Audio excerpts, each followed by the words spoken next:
तो फिल्म की शुरुआत होती है 1999 के आखिर से, यानी 31 दिसंबर से। हम मिलते हैं इलाई से, जो बहुत शाय है, यहाँ तक कि वो अपनी क्लासमेट लोरा से बात भी नहीं करता, जिसे वो पसंद करता है। हालांकि उसका दोस्त डैनी उसे हिम्मत देता रहता है। अभी वो एक ग्रोसरी स्टोर में थे, जहाँ पर लोरा भी अपने ग्रुप के साथ आ गई। यहाँ डैनी इलाई को करिश देता है लोरा से बात करने के लिए। बहुत हिम्मत बांध कर वो लोरा से बात तो करता है, लेकिन उसकी आवाज में झिझक साफ नजर आ रही थी। बातों ही बातों में लोरा उसे बताती है कि उसका ब्रेकअप भी हो गया है, और ये सुनकर इलाई की तो खुशी का ठिकाना ही नहीं रहता।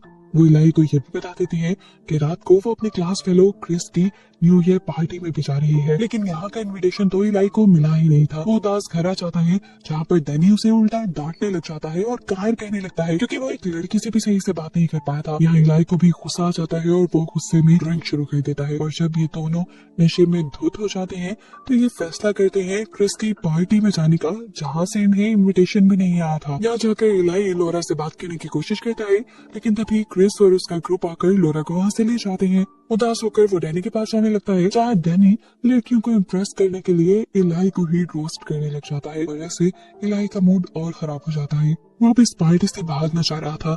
वो ऊपर एक रूम में गया तो उसने देखा कि उसके दो क्लास फेलो एक दूसरे के करीब आ रहे थे। ये सब देख के वो बहुत एम्बेरस होता है और दरवाजा बंद करके नीचे आ जाता है, जहाँ उसकी नजर दोबारा लोरा पर पड़ती है, जो क्रिस के काफी करीब थी। उसने क्रिस को किस भी की, और ये देखकर इलाई को और भी ज्यादा दुख होने लगा। इतनी देर में यहाँ पर डैनी आ जाता है, जो उससे अपने किए के लिए माफी मांगने लग जाता है और एक्सप्लेन करता है कि वो तो सिर्फ लड़कियों को इम्प्रेस करने के लिए कर रहा था। इलाई ने भी छोटा मोटा हंस दिया। दुखी तो वो सच में हुआ था। अभी यही बात वो कर ही रहे थे कि एकदम से वहाँ की सारी लाइट्स ब्लिंक होने लग गई, और फिर लाइट जा गई, अचानक से वापस आ गई।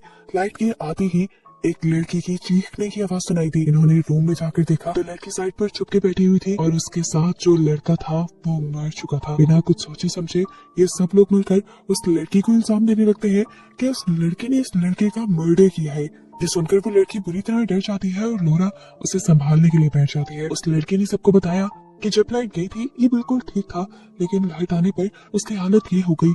मैं तो खुद देखकर डर गई। अभी ये सब लोग इसी चीज पे बहस कर रहे थे कि दूर से एक टॉय कार चलती हुई इनके पास आने लगी। ये लोग हैरान हो गए।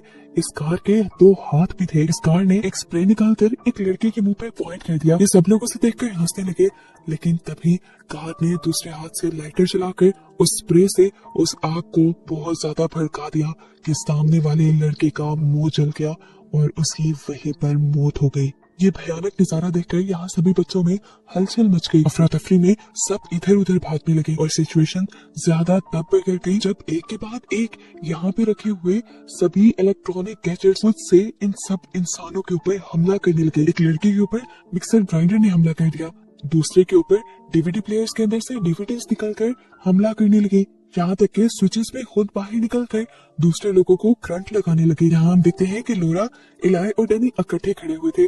वो अभी तक इस सारी सिचुएशन को समझ ही नहीं पा रहे थे। तभी उनके पास क्रिस आया और उसने लोरा को अपने साथ चलने को कहा, लेकिन लोरा ने इनकार कर दिया और कहा कि मैं इस लड़की को ऐसे छोड़कर नहीं जा सकती। तो क्रिस ने खुद गर्जे में कहा, ऐसी मुश्किल सिचुएशन में सिर्फ खुद को बचाना चाहिए, दूसरों का सोचना ऐसे टाइम में बेवकूफी होती है। ये कहते ही वो पीछे मुड़ गया। वो तो यहाँ से जाना चाहता था, लेकिन अचानक से रास्ते में ओवन का दरवाजा खुल गया और उसका पाँव टकरा गया। ओवन ने उसे अपने अंदर खींच लिया और ओवन के फुल टेम्परेचर ने आखिर उसकी जान ले ली। ये देखकर तीनों डर गए और इन तीनों ने जल्दी से दूसरी लड़की को ढूंढने का फैसला किया ताकि उसे लेकर ये तीनों यहाँ से भाग सके। डैनी जब तक उस लड़की के पास पहुंचा तो उसने क्या भयानक नजारा देखा कि एक मूविंग ड्रिल उस लड़की के पास जा रही थी। इस ड्रिल ने उस लड़की के जिस्म में अपने आप को स्टैब करते हुए उसे खत्म कर दिया।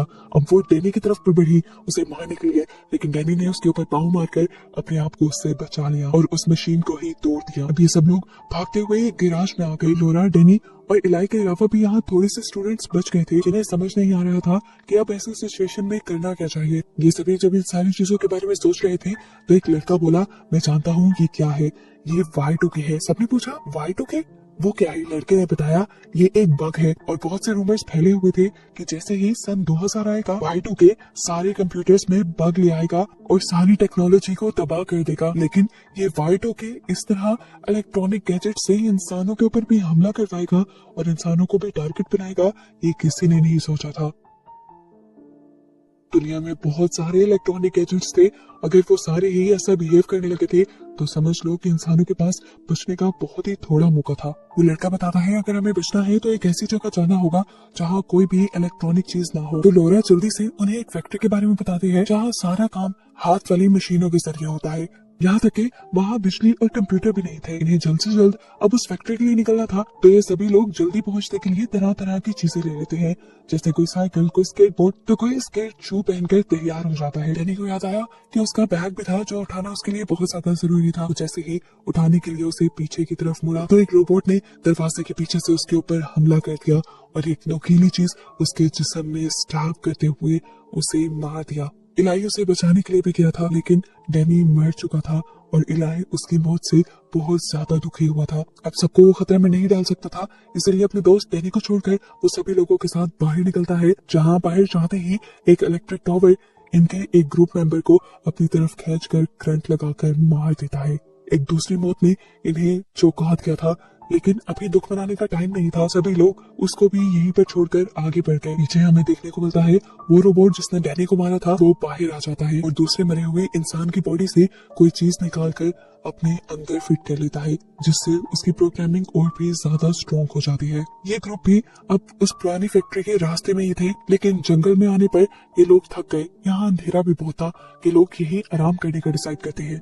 यहाँ इन्हें ये तो सेफ्टी थी कम से कम कि इनके पास यहाँ कोई इलेक्ट्रॉनिक गैजेट नहीं था, लेकिन तभी इन्हें पता चला कि इनके ग्रुप मेंबर के पास कैमरा है जो इन्हें नुकसान पहुंचा सकता है। ये सब लोग उसे कैमरा गिराने को कहते हैं और उसे समझाते हैं कि इस कैमरे की वजह से हम खतरे में पड़ सकते हैं, लेकिन वो लड़की ये कैमरा नहीं गिराती। ऐसा कि वो लड़की नाराज होकर उनसे दूर भी चली जाती है। दूसरा लड़का उन्हें मनाने जाता है, जबकि यहाँ इलाई अपने डैनी दोस्त के गम में बैठ जाता है और लोरा उसे यहाँ सहारा देने के लिए आती है। कुछ देर आराम करने के बाद ये लोग अपना सफर कंटिन्यू कर देते हैं। आगे इन्हें थोड़ी चढ़ाई करनी थी, इनके स्केटबोर्ड, साइकिल कुछ भी काम नहीं आया। ये लोग पैदल चलते हुए एक ऐसी जगह पर पहुंचे जहाँ से पूरा टाउन नजर आ रहा था और ये देखकर ये लोग हैरान हो गए कि पूरा टाउन अब तबाह हो चुका था। सभी लोग समझ गए कि ये सब सिर्फ उनके साथ नहीं हुआ था, ये अब ग्लोबल इमरजेंसी बन गई थी।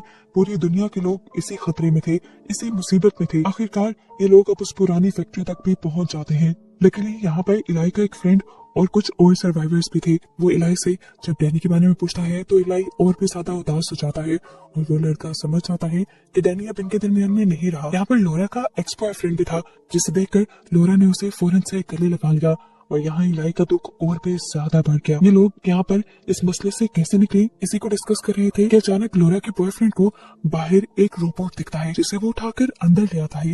हैरानी की बात थी कि ये रोबोट उनके ऊपर हमला करने के बजाय नॉर्मल काम कर रहा था। इसे ऑन करने पर पता चलता है कि असल में इस रोबोट के अंदर सारी प्रोग्रामिंग इलाई की थी। ये देखकर इलाई को याद आया कि लोरा उससे भी अच्छी प्रोग्रामर है, अगर वो प्रोग्रामिंग करे तो इन सारे गैजेट्स को हैक कर सकते हैं। लेकिन लोरा को अपने ऊपर यकीन नहीं था, लेकिन फिलहाल क्योंकि इनके पास कोई दूसरा चारा नहीं था तो लोरा ने ट्राई करने का डिसाइड किया। इन लोगों ने पहले रोबोट को रस्सियों से बांधा कि वो इनके साथ कुछ बुरा न करे और लोरा ने अपना काम शुरू कर दिया। लोरा एक कोड बनाने पे काम कर रही थी जो कोड इन सारी चीजों को एक साथ हैक कर ले। यहाँ ये रोबोट लोरा को अपने मिशन के बारे में भी बताता है। वो बताता है कि इंसानों ने इंटरनेट को अपने फायदे के लिए बनाया था, लेकिन फिर इंटरनेट गलत चीजों के लिए इस्तेमाल होने लगा। इलेक्ट्रॉनिक गैजेट्स को भी इंसान गलत तरीके से इस्तेमाल करने लगे, जिसकी वजह से मशीन्स और रोबोट्स को गुस्सा आ गया और उन्होंने फैसला किया इंसानों की औकात दिखाने का। इन लोगों ने मिशन बनाया था कि ये लोग इंसानों को डरा कर मार कर उनके ऊपर पूरी तरह से अपना कंट्रोल बना लेंगे। बचे हुए इंसानों के दिमाग में वो चिप डालकर उन्हें मैनिपुलेट करके अपने हिसाब से चलाएंगे और ऐसा करने पे इन रोबोट्स की और इलेक्ट्रॉनिक गैजेट्स की ताकत और भी ज्यादा बढ़ जाएगी। लोरा उसकी सारी बातें सुनकर परेशान भी थी और साथ साथ अपना कोड भी बना रही थी, इससे पहले कि वो अपना कोड कंप्लीट कर पाती। ये रोबोट अपने आप को फ्री कर लेता है इन लोगों के ऊपर हमला करने के लिए। यहाँ सिचुएशन खराब हो जाती है क्योंकि रोबोट लोरा को बुरी तरह से पकड़ लेता है। इससे पहले कि ये रोबोट लोरा को मार देता, इलाई उसे बचाने के लिए पानी का भरा हुआ गिलास इस रोबोट के ऊपर फेंक कर उसके सिस्टम में शॉर्ट सर्किट कर देता है। रोबोट वहीं पर गिर जाता है। लोरा की जान तो बच जाती है, लेकिन लोरा ने इतने घंटों में जो मेहनत की थी कोड बनाने के लिए वो अब सारी जाया हो चुकी थी। अब ये लोग क्या करते कुछ समझ नहीं आ रहा था। रात तो खैर ये लोग यहीं रहने का डिसाइड करते हैं और इस रात के दौरान इलाई देखता है कि लोरा और उसके फ्रेंड के दरमियान सारी चीजें दोबारा से ठीक होने लगी हैं। वो यहाँ पे अपने आप को पहले से ज्यादा अकेला फील करने लगा था क्योंकि अब उसके पास डैनी भी नहीं था। उसने फैसला किया कि वो ऐसे नहीं बैठेगा अगर वो अकेला है तो उसे किसी के सहारे की भी जरूरत नहीं, बल्कि उसे दूसरों का सहारा बनना चाहिए।